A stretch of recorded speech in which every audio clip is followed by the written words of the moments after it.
Hello to you all. Thank you very much for attending the December monthly service, the last monthly service of the year. Also, I would like to thank you all for your sincere dedication in spreading joy and happiness throughout this year, and ask for your continuing support. A quick self-introduction before I begin for those who are not familiar with me. I am Paul Tomizawa. In the summer of 2016, I received divine sanction to become the third minister of Honrikuto Church in Los Angeles. I'm a co-chair for the Boys and Girls Association of America, Canada, and I'm an elementary school teacher also. I usually do not speak for more than 10 to 15 minutes continuously in class. With that in mind, I ask for your kind attention as I share my thoughts.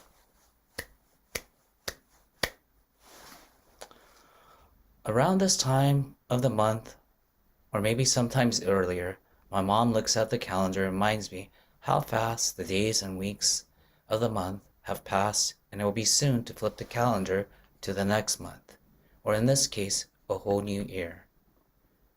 Many of you may take this end of the year time to reflect and ponder about your own growth and successes you have experienced this year, the challenges you've encountered this year, and think about areas you may challenge yourself and make a resolution or resolutions to improve in the upcoming year.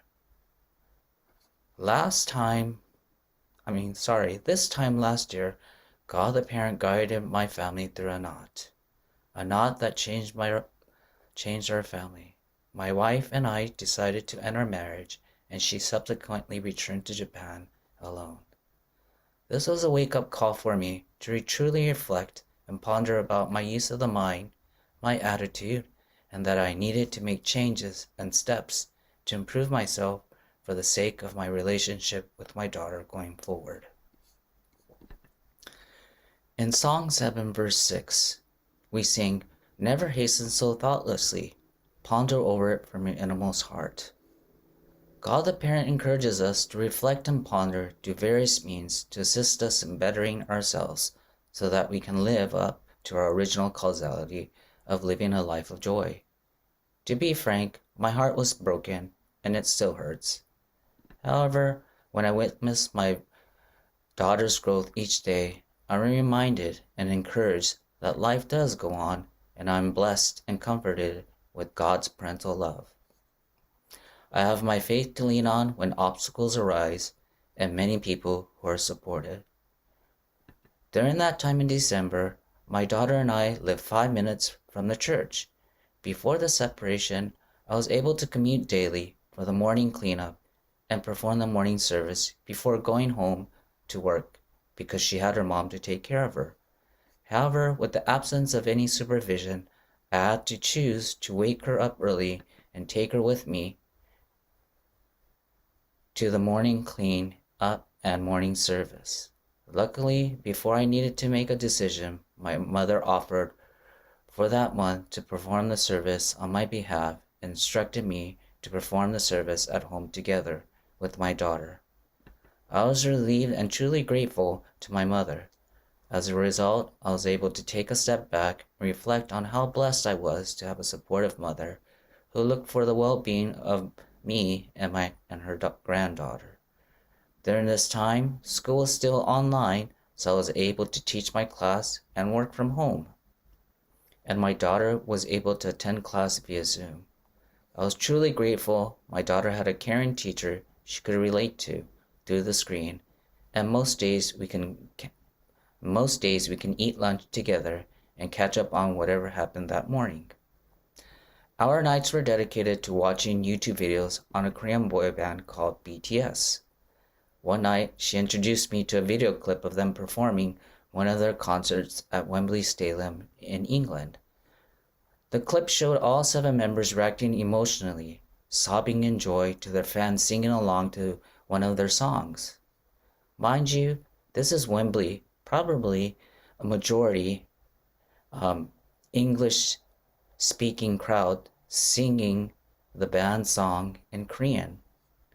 Witnessing how the band reacted to their fans, I wondered if that is what is meant in the monthly service opening prayer when I read, "And in witnessing our spirited prayers from afar," in this case, the song, "we ask for you, God the Parent, become spirited as well."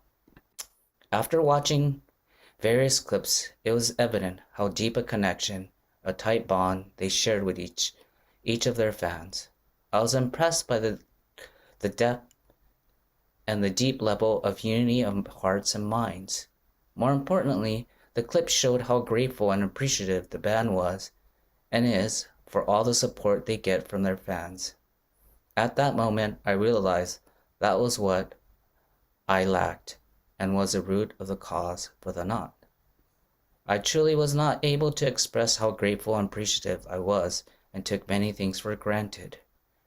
During the pandemic, although it was and continues to be a hectic time, I have been blessed with more time to self-reflect and ponder, and I realize that I have taken many things for granted. The service was one part of my life that I shamefully can state that I underappreciated. I didn't realize how much structure the service created in setting the tone for my daily life. From preparing for the morning service, I would clean up to calm my mind, then perform the service, giving thanks for the blessings I will receive, and say to God the Parent, I will do my best for that day. Then going to work, then coming back to taking down the offerings. Now time to calm my mind and perform the evening service, giving thanks for the blessings received and to ask for God, the Parent, to sweep any dust from the mind that I may accumulate that day. It was the main activity in my life that has remained consistent and has been a major factor in keeping me grounded. I remember that month I was asked to give a talk to our Student Association, TSA, on the service. The following year, the Boys and Girls Association of America had already planned a series of workshops about the service. I was able to listen to other ministers and staff members give talks on the service. I even instructed a hand dance session and even gave a talk on the service. Then when things started to open up, I was able to perform the monthly service at Mission Headquarters in America in Los Angeles. My mom says it's the causality of being head minister of Honrikuto Church.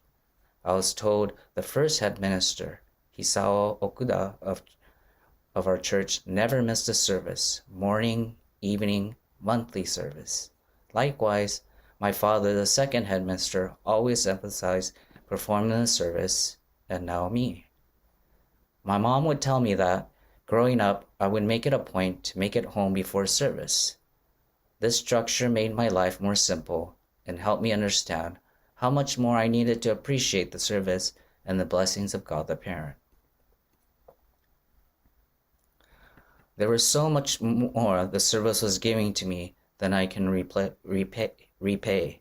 And now at this time, the service has been my go-to to help me communicate my feelings, to guide me through challenges I may face, and for encouragement on how I can help others.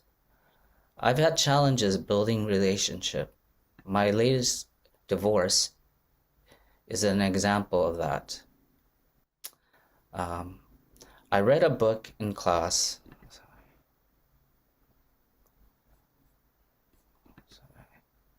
I read a book in class this year about a little boy who chose to put his feelings in a suitcase instead of sharing them. Sometimes I find it difficult to share my feelings like that character. However, something about bowing my head or performing the service in front of God allows me to lower my guard and open up my suitcase. When the realization of the divorce was final, while I was heading the service at my church in the morning, I was so overwhelmed with emotions I could not continue to sing the song. But for some reason, I was able to continue to hit the wooden clappers, keep the count, and somehow compose myself and continue. I always feel a sense of warmth and comfort when I'm performing the service before God the Parent. I do have some doubts at times. I'm only human. Forgive me, God. But when I hear God the Parent saying in Song 1, verse 9, "Now come hither and follow me," there is nothing else to do but to believe and trust God the Parent, and trust God the Parent will guide me through challenges that I will be faced with. Maybe that explains why I'm the even-keeled, sometimes overly laid-back type of guy who rolls with the punches. And when I'm not, maybe agitated or in a hurry, the service is there to remind me to slow down, calm down, and reflect on what is the cause of it. For morning and evening service, we use the CD of the former Shimbashira singing the songs for the service for the hand dance. There are times when I'm thinking to myself, why is the singing so slow today? And when I try to speed up my hand movements, wishing his singing will speed up as well, everything is a mess. And I find myself apologizing for my shortcomings and thanking God the Parent for pointing it out to me at the end of the song. As a teacher, I use a teaching strategy where I conference with a student or small group of students at a time, regardless of what subject it is, to see what they are thinking and how I can guide them to build upon their strengths and also help them improve in areas they may need extra help. I find that the more frequent I meet with the students, the better relationship I have and how open they are to suggestions. Similarly, I feel the more I conference with God the Parent through the service, I find God the Parent knows me better and can guide me to build upon my strengths and also guide me through areas I need to improve on. During the pandemic, along with my church followers, we decided to have a prayer service after the evening service for the pandemic to end one day sooner. One day, I thought we should take a break, take a step back, and reevaluate whether we should or should not continue to do the prayer service. The next day, I was told of an illness in the family. In Song 3, verse 7, we sing, "Whatever may happen, from now on, I will go single-heartedly leaning on God." I did not know about the illness until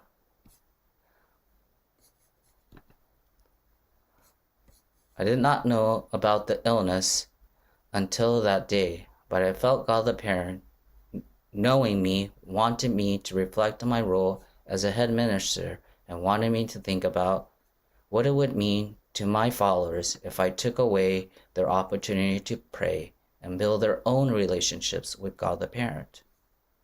I was caught up in my human thinking and did not place total reliance on God the Parent.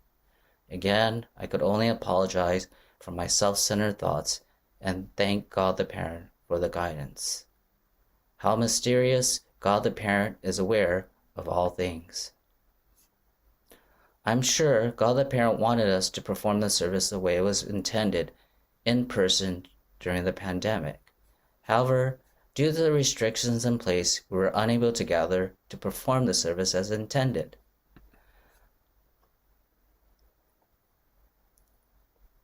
However, through Zoom, we were able to gather everyone to perform the service virtually. I feel turning on my Zoom session on my phone to broadcast the evening service allowed my followers a time and place to reconnect and stay connected with God the Parent. My sister, who lives in Northern California, frequently performed the service with her kids. Otherwise, she probably would not have. In addition, I've heard stories of older members of the path who have little to no knowledge or experience with technology viewing this monthly service that we just performed virtually through the help of their children or grandchildren. As a result of child helping parent or grandchild helping grandpa or grandma, the child and grandchild was exposed to the service, opening up an opportunity for dialogue about faith and in turn a chance to build a stronger understanding and stronger bond between generations through the service. I remember one of our followers. She was devoted and she didn't miss a service at her monthly uh, uh, a monthly service. However, one month she was hospitalized and could not attend that month's service. So when I went to go visit her in the hospital, she told me from 10 o'clock to 11:30 she sat in a chair and prayed. I'd wish we had that technology back then so that she could have access to the service she held so dearly to her heart. I agree, the best of the best would be that all people gather at their churches and perform the service. However, what happens to those who cannot attend because of certain obstacles or challenges or responsibilities? I experienced the same situation in the classroom. We could not have normal classes, so the next best thing was teaching via online. There are various challenges and obstacles, but there were positives that came out of it too. We were able to keep connected and provide a space for students to share their feelings, ideas, and at the same time learn. Was it perfect? Absolutely not. But we discovered new ways that improve the way we teach and learn. It would be a shame to go back to the normal without incorporating the positive, improved ways of teaching. I believe the same can be said about the access to the service. Of course, we want everyone to gather to perform the service, but we can also give access to those who cannot travel to join in person and can join in virtually. Our minds and hearts can be unified from afar. The Soulfire Conference that was held in June of this year was a prime example of how technology was a tool that brought us together. But it was a collaboration of so many committee members working together, and with the support of the bishop and the board of directors, we were able to truly bring people from across the world to hold a fruitful conference.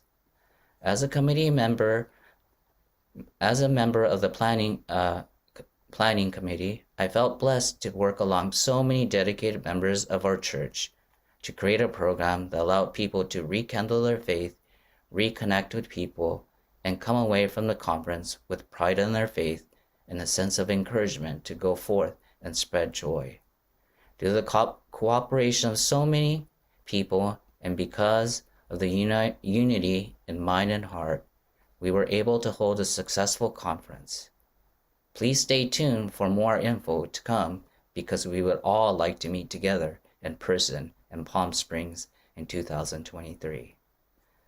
As I reflect and start to plan what I want to strive to challenge myself to better myself in a year, I look forward to taking the next steps. Often I reflect and start to plan, but there is a trend of not progressing from there. Back in 2012, the Shimbashira stated in Instruction 3, all misfortune and difficulties are expressions of the parental love that desires us to cleanse the heart. We should not only reflect critically on ourselves, but also work proactively for the salvation of others by accepting that through the challenging situations that have arisen, we are being urged to help others be saved. In fact, staying always focused on helping to save others is a prerequisite for being followers of these teachings that are aimed at world salvation, and is also the true way to achieve salvation ourselves, as can be seen from Oyasama's words, through saving others, you will be saved. Salvation work begins with paying attention to those around us. If we find people who are suffering from illnesses or other problems, let's first pray for a solution, speak proactively to them, and reach out to them. Rereading and hearing these words again, I feel as if the Shimbashira was talking directly to me and giving me guidance on how to go about living my life. I pray a lot, however, I need to take the next steps and proactively starting to speak to people and reaching out. Sometimes I feel so unprepared to do that because I may not have the expertise or don't have any idea where to start. I think I just need to stop thinking about my limitations and shortcomings and think about how I can go about helping others more frequently. 2022 will be here soon, and the 90th anniversary of our mission headquarters in America will be fast approaching. So let's all find our own way to reflect, ponder, and challenge ourselves to do what will make God the Parent become spirited by living up to our original causality of living a life of joy by helping others. Thank you very much for your dedication and all your contributions for the path this year. I pray that the pandemic ends a day sooner and that we all gather together to perform the service all together, unified in mind and heart. I thank you for your kind attention.